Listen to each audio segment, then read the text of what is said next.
Alright folks, let's talk about George Washington, the dude on the dollar bill, the face on Mount Rushmore, the guy who could supposedly chop down a cherry tree and then couldn't tell a lie about it. You know, America's ultimate overachiever. We're talking about a guy who lived over 200 years ago, but he's still everywhere in our history books, on our monuments, even in our memes. Why? Because Washington wasn't just some stuffy old dude in a powdered wig. He was the real deal, a leader, a fighter, and the guy who basically invented America, well, kind of. He led a ragtag bunch of farmers and shopkeepers against the most powerful army in the world and won. He could have been king, but said, nah, I'm good, and invented the presidency instead. So, buckle up, buttercups, because we're about to dive into the life and times of George Washington, the original American badass. Give this video a thumbs up if you are enjoying it. Let's be real, the whole cherry tree story? Probably made up. But hey, it makes a point. George was a stand-up guy, even as a kid. Born in 1732 in good old Virginia, George didn't have it easy. His dad died when he was just 11, so he had to grow up fast. No fancy private schools for this future president. He learned surveying and math practical stuff. And get this. At 16, he was already out there surveying the wilderness, battling rough terrain and grumpy landowners. Talk about a crash course in leadership.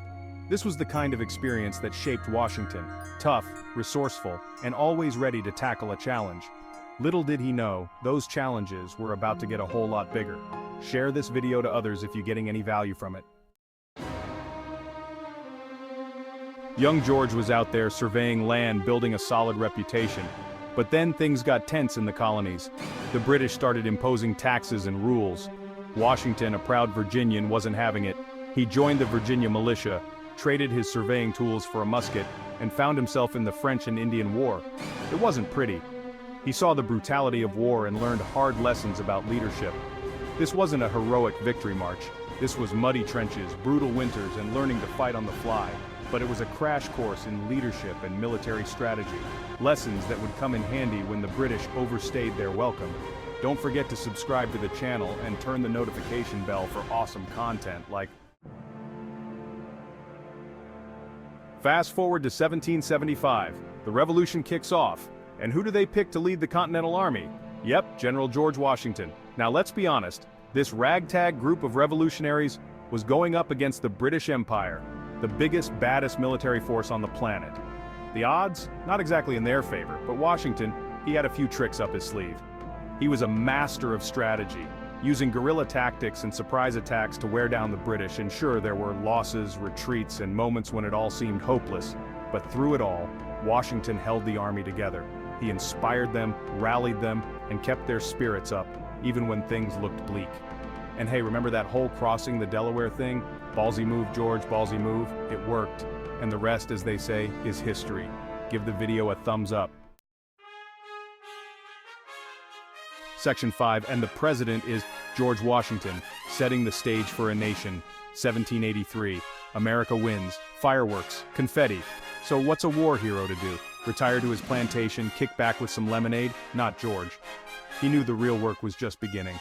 They needed a government, a system, something to keep this whole United States thing from falling apart. And who better to lead the way than the guy who just won them their freedom? So, in 1789, George Washington became the first president of the United States. No pressure or anything. He created the first cabinet, established the Supreme Court, and basically wrote the rule book for how to run a country. Talk about a legacy! Leave your comment and we will do well to answer it for you. Section 6. 2 terms and he's out. Washington's farewell address and the dangers of party politics. 8 years, 2 terms, that's it. George Washington, the guy who could have ruled for life, decided to walk away from power. He knew the dangers of unchecked ambition, of getting too comfortable in the big chair. So, in his farewell address, he dropped some serious wisdom. He warned against political parties, knowing they could rip the nation apart. Spoiler alert, they kind of did. He stressed the importance of unity, of remembering that they were all Americans first and foremost. This wasn't just some old guy rambling on his way out the door.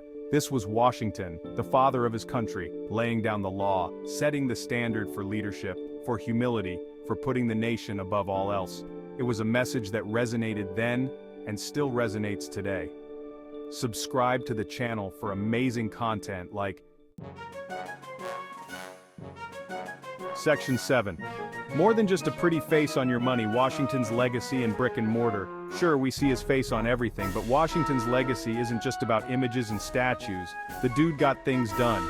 He believed in a strong and united nation, and he put his money where his mouth was, literally. Remember that whole District of Columbia thing? Yeah, that was his idea. He wanted a capital city that belonged to all states, a symbol of national unity.